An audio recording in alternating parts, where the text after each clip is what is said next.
السلام علیکم ورحمۃ اللہ، میں عادل المنصور آپ کی خدمت میں۔ امید ہے کہ آپ سب خیریت سے ہوں گے، اور مزید میری اللہ سبحانہ و تعالیٰ سے دعا ہے کہ اللہ سبحانہ و تعالیٰ آپ کو ایمان کی سلامتی اور بدن کی عافیت کے ساتھ رکھے۔ میں آج آپ کے سامنے ایک نہایت ہی حساس ٹاپک پہ گفتگو کرنے والا ہوں۔ یہ ایک ایسا ٹاپک ہے اور ایسا ایشو ہے ہماری سوسائٹی میں کہ جس میں کے متعلق ہر کسی شخص کی خواہش رہتی ہے کہ یہ ایشو ہمیشہ کے لیے ایک دم کلیئر ہو جائے، جس کی بہتری کے لیے ہر شخص کوشاں رہتا ہے، اور جس کی بہتری کے لیے ہر شخص الگ الگ طرح کے فیکٹرز استعمال کرتا ہے اس کے سدھار کے لیے۔ وہ ہے ہمارا فیملی سسٹم، یعنی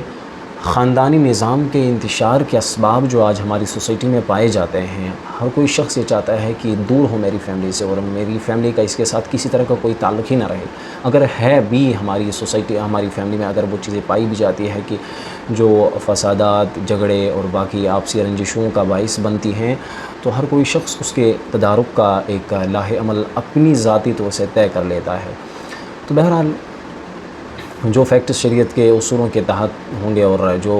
اصول و قواعد اختیار کیے جاتے ہیں قرآن حدیث کی روشنی میں، اور ایک مہذب اور باشعور طریقے سے جب ان فیکٹس کو ہم استعمال کر لیتے ہیں، تو اللہ کی ذات سے انشاءاللہ امید ہے اور اچھا خاصا اس میں ایک مثبت نتیجہ بھی نکل کے آتا ہے، اور انشاءاللہ اللہ سبحانہ و تعالیٰ سے امید ہے کہ مثبت نتیجے بھی نکلیں گے۔ تو میں اپنی ذاتی کچھ اس میں اپنے فیکٹس رکھتا ہوں کہ ہماری جو فیملی سسٹم ہے، اس میں جو انتشار کے اسباب ہیں، اس میں تو ہے بہت سارے، لیکن میں آپ کی طرف سے کچھ مینشن کروں گا کیونکہ یہ چیزیں مجھے کچھ میجر لگتی ہیں اس میں۔ دیکھیں، معاشرے میں عورت کا کردار ایک کلیدی اہمیت کا حامل ہے۔ سویلائزیشن کو بنانے میں، نئی جنریشن کو اپ گریڈ کرنے میں یا بنانے میں ایک عورت بحیثیت ایک ماں، بہن، بیٹی، بہو، ساس، بیوی اور دیگر تمام رشتوں میں اہم کردار کی حامل ہے۔ لیکن قابل غور و فکر یہ ہے کہ ہم معاشرے نے عورت اور اس کے کردار کے ساتھ کیا کیا۔ آج ہماری سوسائٹی میں بڑے دو ایشوز جو نہایت ہی سینسٹیو ٹائپ کے ہیں، ایک ہسبینڈ وائف کے تعلقات، ایک پیرنٹس کے اپنے بچوں کے ساتھ تعلقات، اور انہی تعلقات کی خرابی کی بنا پر سوسائٹی میں سماجی اقدار متاثر ہو رہی ہے۔ دیکھیے، بہترین تعلقات کے لیے جو چیزیں کمپلسری ہیں اور جو چیزیں امپورٹنس رکھتی ہیں، وہ پیار ہے، محبت ہے، ایثار، قربانی، عفو، درگزر، loyalty, be positive and be positive in every situation for every person، opposite person کی فیلنگز، ایموشنز اینڈ ایکسپیکٹیشنز کو سمجھنا، ان کی قدر کرنا، یہ ساری چیزیں ہیں۔ لیکن انفارچونیٹلی ان ساری چیزوں سے آج کل کا ہمارا ایجوکیشنل سسٹم بالکل خالی ہے۔ بلکہ اس کے برعکس کیا ہوتا ہے کہ ایک انسان کے اوپر دوسروں کی جو ریسپانسبلٹیز ہیں، جو اس کے لیے کوسچنیبل بن سکتی ہیں اور بنتی بھی ہیں، ان کو جو فلفل کرنے کا تقاضا تھا اس سے، کہ ان کو فلفل کرنے کے بجائے اس کے جو اپنے ذاتی رائٹس ہے، اپنے ذاتی حقوق ہیں، ان کو فلفل کرنے کا یا ان کے اچیومنٹس کے چکر میں اس کا سارا افیکشن اپنے ہی رائٹس پہ چلا جاتا ہے۔ بالکل بھی اس چیز کا لحاظ نہیں کرتا ہے کہ میں جس معاشرے میں رہتا ہوں، یہاں میرے پیرنٹس بھی ہیں، میرے بھائی بہن بھی ہیں، میرے رشتہ دار بھی ہیں، میرے عزیز اقربا بھی ہیں، ان کے حقوق کیا ہیں میرے اوپر، اور میں کتنا اس میں کھرا اتر رہا ہوں، اس چیز کا کوئی لحاظ نہیں کرتا۔ اس چیز کی نہایت کمی ہے ہماری سوسائٹی میں، کیونکہ یہ ایک ایسی چیز ہے کہ جو اس میں بڑی کار فرما ہے، لیکن ہم اس میجر چیز کو ہی بھلا بیٹھے ہیں اور اس میں بڑی ہی سستی کا ہم مظاہرہ کر رہے ہیں۔ دیکھیں، میں یہاں بار بار لفظ رائٹس کا اکثر استعمال کرتا ہوں، اس سے آپ دوسرا کوئی تاثر نہ لیں کہ عورت کے توسط سے میں جن حقوق کی بات کرتا ہوں، وہ حقوق اس طرح کے ہیں کہ جن کے بلبوتے پہ عورت نے اس امت کو یا اس قوم کو آج تک وہ لیڈرشپ دے دی ہے کہ جس کے بلبوتے پہ ہم پوری دنیا پہ چھائے تھے۔ اس میں ہر ایک کامیاب شخص کے پیچھے آپ کو ایک عورت کا ہاتھ نظر آئے گا، پھر وہ اس کا ہسبینڈ ہو، اس کا بیٹا ہو، اس کا باپ ہو، آپ کو ہر ایک کامیاب مرد کے پیچھے ایک کامیاب عورت کا ہاتھ ملے گا۔ اسی وجہ سے میں یہ کہہ رہا ہوں کہ عورت کو چاہیے کہ اپنے حقوق کے لیے لڑیں۔ دیکھیے، ان ساری چیزوں سے ہماری عورتیں یا ہمارا سماج واقف اس وجہ سے نہیں کیونکہ ہم نے عورت کو ان ساری چیزوں سے دور رکھا ہے کہ تمہارے اندر وہ کیپیسٹی ہے، وہ کیپیبلٹی ہے کہ آپ ایک نیشن کو بلڈ اپ کرنے کے لیے ایسا کچھ میٹیریل سوسائٹی کو پرووائڈ کر سکتی ہیں۔ ان ساری چیزوں سے ہم نے اس کو دور رکھا تاکہ اس کا سارا فوکس اس چیز پہ نہ چلا جائے۔ حالانکہ تقاضا تو اسی بات کا تھا کہ عورت کے اندر یہ سارے جذبات اور احساسات موجود رہیں کہ اپنے بیٹوں کے توسط سے، اپنے شوہر کے توسط سے یا اپنے باپ کے توسط سے اس چیز میں وہ فکر مند رہیں کہ ایک مسلمان ہونے کی حیثیت سے میرے اندر کیا کوالٹیز ہونی چاہیے، میرے بیٹے کے اندر کیا کوالٹیز ہونی چاہیے، ایک میرے شوہر کے اندر کیا کوالٹیز ہونی چاہیے، کیا جو اسلام نے مجھ سے تقاضا کیا ہے کہ اگر میں ان کے اندر کوئی کمی پا رہی ہوں، محسوس کر رہی ہوں، تو مجھے چاہیے کہ میں اس کا تدارک کروں. مجھے چاہیے کہ حتی الامکان مجھ سے جتنا کچھ ہو سکے، ہن لباس لکم وانتم لباس لہن، کہ اگر ایک مرد کے اندر جو لباس کا مطلب ہی یہی ہوتا ہے کہ وہ انسان کے عیوب کو چھپا دیتا ہے. انسان کے اندر جو نقائص ہوتے ہیں، رذائل ہوتے ہیں، جس حساب سے بھی ہو ان کو چھپا دیتا ہے. تو عورت بھی ایک پردہ ہے مرد کے لیے. اس کے اندر جو نقائص رہتے ہیں، اس کے اندر جو عیوب رہتے ہیں، وہ ایک ڈھال بننی چاہیے ایک مرد کے لیے. اس طریقے سے ایک مرد کو بھی چاہیے کہ عورت کی ڈھال بنے ہر معاملے میں. تو ان ساری چیزوں سے ہماری عورتیں نا بالکل محروم ہے، اور اس چیز کی ضرورت ہے کہ ہماری ترجیحات ان ساری چیزوں کی طرف پھر سے مرکوز ہو جائیں، اور ہم ان ساری چیزوں پہ دھیان دیں پھر سے. دوسری چیز میں جو اس سلسلے میں سمجھتا ہوں وہ سوشل میڈیا ہے. دیکھیے، ہر باشعور اور مہذب انسان سوشل میڈیا سے جو پیدا ہونے والے نقصانات ہیں، الگ الگ طرح کے فیکٹرز ہر کوئی ایک مہذب یا ایک باشعور انسان پیش کرتا ہے، اور وہ رکھنے کے قابل بھی ہوتے ہیں. میں اس بات کو یعنی کہ خلاصہ تو وہی نکلتا ہے کہ سب جس طریقے سے بیان کرتے ہیں کہ آخر میں خلاصہ جو بھی میں کہوں خلاصہ وہی نکلے گا، لیکن تھوڑا کچھ انداز مختلف آپ کو لگے گا. وہ کیا کہ دیکھیں، سوشل میڈیا بزنس کی بہت بڑی فیلڈ ہے، بہت بڑا میدان ہے بزنس کا. اس سے بھی کوئی نقصان نہیں تھا، لیکن مسئلہ اس بات سے ہے کہ اس میں بزنس کرنے والے کون سے بندے آ گئے ہیں، اور وہ کس طرح کا میٹیریل آپ کو پرووائڈ کر رہے ہیں. تو آپ مجھ سے زیادہ واقف ہوں گے. آپ 2 گھنٹے کے سروے کے بعد یہ بتا دیں کہ 2 گھنٹوں تک آپ نے یوزولی جس طریقے سے آپ سوشل میڈیا استعمال کرتے ہیں، آپ دیکھیں نا 2 گھنٹے کے بعد آپ اپنا تجزیہ پیش کریں کہ 2 گھنٹے کے اندر آپ نے کیا کچھ دیکھا. +80 یا +90% آپ کو اونلی سلیکٹ ٹو کنٹینٹس ملیں گے. تو کیا بنے گا ایسے معاشرے کا کہ جو اپنا وقت نکال رہے ہیں خاص سوشل میڈیا کے لیے، یعنی کہ جو وقت ماں باپ کے پاس لگنا چاہیے، جو وقت اس کو ایسے کاموں میں لگنا چاہیے جو دنیاوی اور دینی اعتبار سے اس کے حق میں مفید ہوں، ان ساری چیزوں سے علیحدہ ہو کے وہ بھی کسی بھی طرح کے ڈسٹربنس کو ایکسیپٹ نہیں کرنے کے لیے تیار نہیں ہوتا ہے کہ مجھے کیا ہے سوشل میڈیا استعمال کرنا ہے، انسٹا چلانا ہے، فیس بک چلانا ہے، یوٹیوب چلانا ہے. ٹھیک، تو ان اوقات میں بالکل بھی وہ کسی طرح کی ڈسٹربنس کو ایکسیپٹ نہیں کرتا ہے، برداشت نہیں ہوتا ہے. اس کا خون کھول جاتا ہے اگر اس ٹائم اس سے کوئی مداخلت کرے اس کو سوشل میڈیا استعمال کرنے کے ٹائم. تو جب انسان کی ترجیحات میں یہ ساری چیزیں داخل رہیں گی تو پھر آپ اس سے وہ سب کچھ ایکسپیکٹ نہیں کر سکتے جو ایک مہذب اور ایک باشعور معاشرے سے کیا جاتا ہے. سیریلز کی شکل میں ہو یا موویز کی شکل میں جو کچھ بھی ڈائلاگ پیش کیا جاتا ہے کہ آج کل کا معاشرہ اس کو اپنی عملی زندگی میں، اپنی پریکٹیکل زندگی میں اس کو اپلائی کرنا چاہتا ہے. بھائی وہ دنیا الگ ہے، یہ دنیا الگ ہے، اور آپ نقصانات دیکھ بھی رہے ہیں. وہاں کیا دکھایا جاتا ہے کہ آپ کے سکسیس کے فیکٹرز کیا ہو سکتے ہیں. اور میری سوسائٹی کا مسلمان اس چیز کے چکر میں پڑا ہے کہ میں اس چیز کو اپنی پریکٹیکل لائف میں پریکٹس کروں، اس کو اپنی پریکٹیکل لائف میں اپلائی کروں کہ مجھے بھی اس طرح کی اچیومنٹس چاہیے. بھائی وہ جو فیکٹرز دکھا رہے ہیں آپ کو، وہ بالکل بھی حلال و حرام کا لحاظ نہیں کرتے. اس میں تو کسی چیز کا لحاظ نہیں رکھتے ہیں. اور آپ اگر لاجیکلی بھی دیکھ لیں نا، وہ جتنے بھی طریقے بیان کرتے ہیں، دکھائے جاتے ہیں، ان کا تو دین و شریعت کے ساتھ کوئی تعلق ہی نہیں رہتا. تو آپ کی ذہنیت اور آپ کی مینٹلٹی اور آپ کا ضمیر کیسے گوارا کر سکتا ہے کہ آپ وہ جو ڈائلاگ کی صورت میں دکھایا جاتا ہے، چلو یہ تو بزنس کا مسئلہ الگ ہے، پھر بھی اس سے ہٹ کے اور کیا کیا چیزیں وہاں دکھائی جاتی ہے کہ ایک لڑکی کو اپنے ماں باپ سے اور اپنے بھائی سے اور اپنی بہنوں سے یا اپنے تمام عزیز و اقربا سے کس طریقے سے بے وفائی کرنی ہے، اس کا درس دیا جاتا ہے باقاعدہ طور پہ. کس طریقے سے آپ کو ماں باپ سے جھوٹ کہنا، جھوٹ کہلوانا سکھایا جاتا ہے. اپنے بھائیوں کو کس طریقے سے دھوکے میں رکھنا ہے، اپنے ماں باپ کو کس طریقے سے دھوکے میں رکھنا ہے، اور اپنے حرام تعلقات کو کس طریقے سے آپ کو کامیاب بنانا ہے. یہ ساری چیزیں پرووائڈ کی جاتی ہے. اور المیہ یہ ہے کہ ہم بالکل انجوائمنٹ کے طور پہ ان ساری چیزوں کو لے رہے ہیں. بالکل بھی یہ نہیں کر رہے ہیں کہ یہ کچھ جو ہم دیکھ رہے ہیں غلط ہے. دیکھیے، ایک مرتبہ انسان کو اس چیز کا علم ہو جائے کہ یہ چیز میرے حق میں صحیح نہیں ہے، اس کے بعد انسان کو اس کے ساتھ کوئی سروکار ہونا ہی نہیں چاہیے. لیکن اس کے باوجود بھی نہیں، ہمیں 2 گھنٹے لگانے ہیں، دیکھنا ہے کہ اس نے اینڈ میں یا اس نے اسٹارٹنگ میں، اس نے مڈل میں کس طریقے سے اپنا نیکسٹ اسٹیپ اٹھایا ہے، کیا کیا اس کے بعد وہ سکسیسفل ہوئی کہ نہیں، یا وہ سکسیسفل ہوا کہ نہیں. تو یہ ساری چیزیں اگر ہم اپنے ذہن و دل و دماغ میں بٹھا کے رکھیں گے تو پھر ہم سے لوگ کیا ایکسپیکٹ کریں گے. تو ایک ویل کریشن کے لیے تو آپ کو کیا اس طرح کی آئیڈیالوجی چاہیے کیا؟ تو تو یہ ساری چیزیں ہمارے اندر نہیں ہونی چاہیے اور نہ یہ ساری چیزیں ہماری ترجیحات میں ہونی چاہیے۔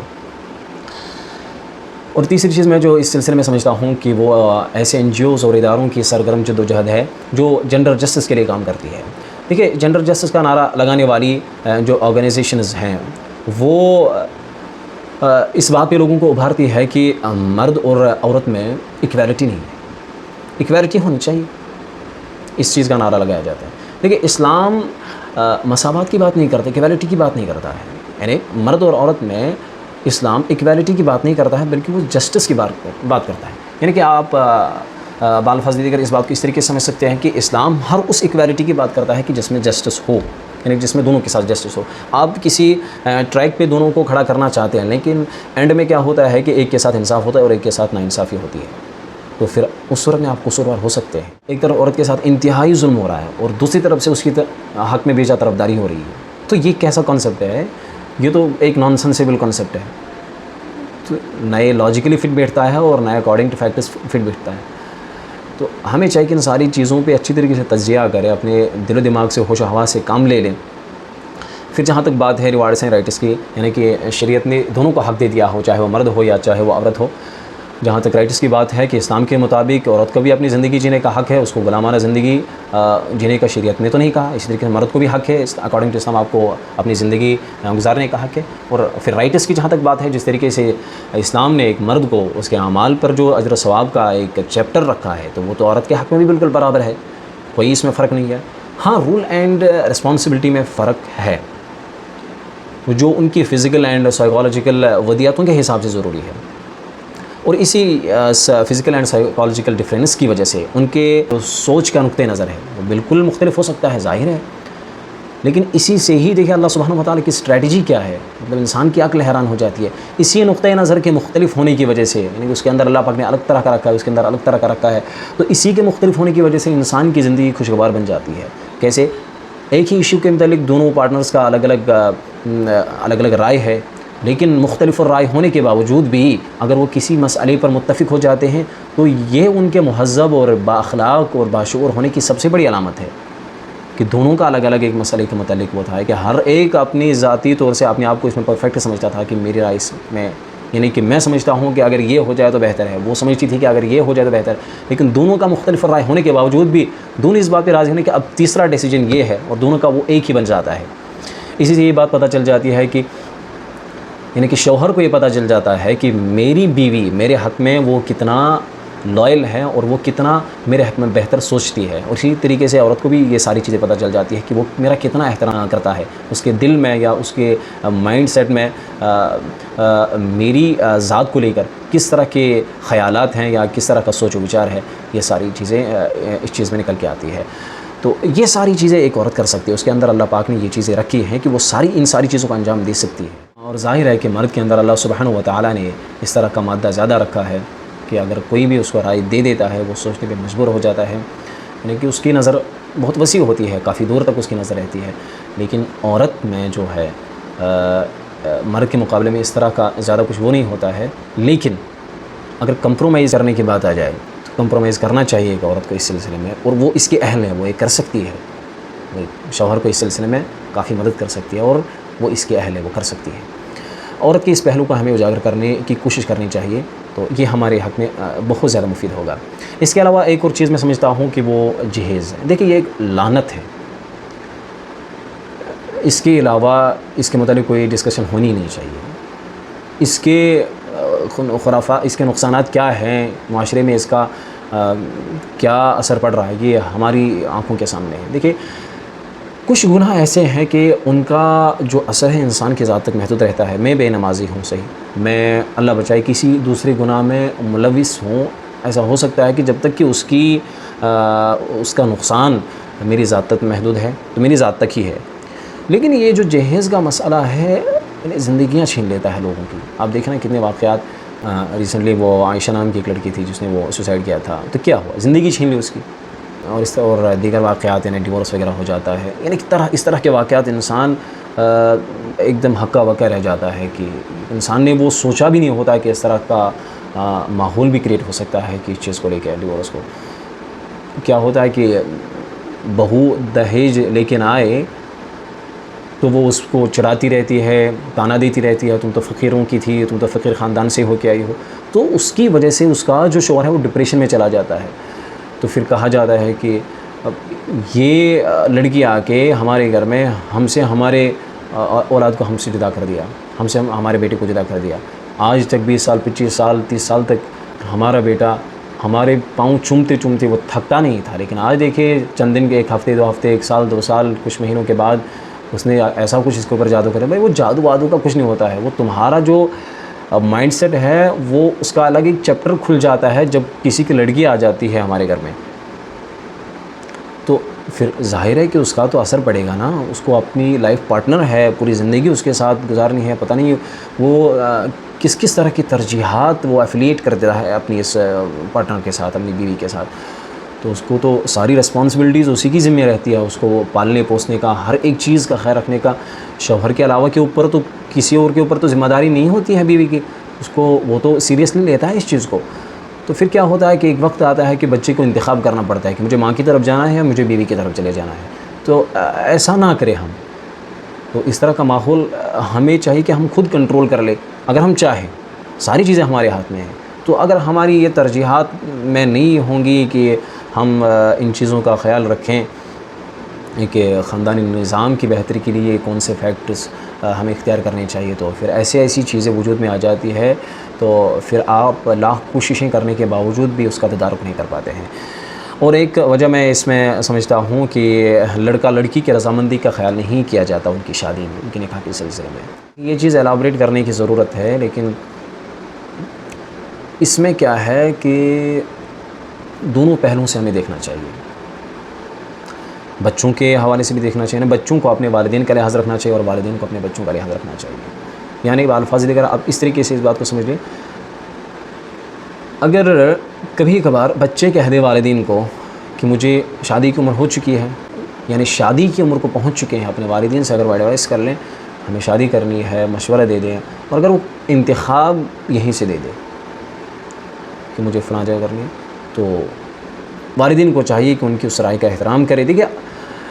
احسن اور دستور کے مطابق اور بہترین طریقے سے اگر آپ کو ایکسیپٹ کرنا ہے تو بہترین طریقے سے کر لے. ایسا لگے کہ بچے کو، بیٹی کو یا بیٹے کو کہ اس رہتی دنیا میں میرے والدین سے بڑھ کر اور کوئی چیز نہیں ہے میرے لیے. مطلب کچھ اوکیشنس ایسے، کچھ مواقع ایسے ہوتے ہیں کہ جہاں پر ایک شوق سا لگ جاتا ہے بچے کو کہ نہیں واقعی یہ کوئی کہاوت نہیں ہے، یہ کوئی ایسا جملہ نہیں ہے کہ جس کو ہم ہوائی فائرنگ کہتے ہیں کہ والدین سے بڑھ کر کوئی نعمت نہیں. کچھ مواقع ایسے آ جاتے ہیں والدین کے لیے کہ جہاں پر ان کو یہ اس کا اظہار کرنے کا ایک موقع مل جاتا ہے. تو یہ انہی ایک مواقع میں سے ایک موقع ہے کہ نکاح کا سلسلہ. اس سلسلے میں اگر آپ بچوں کی رائے کا احترام رکھیں تو وہ یہ سمجھتے ہیں واقعتاً حقیقتاً. لیکن اس میں بچوں کو بھی پھر اس چیز کا لحاظ رکھنا چاہیے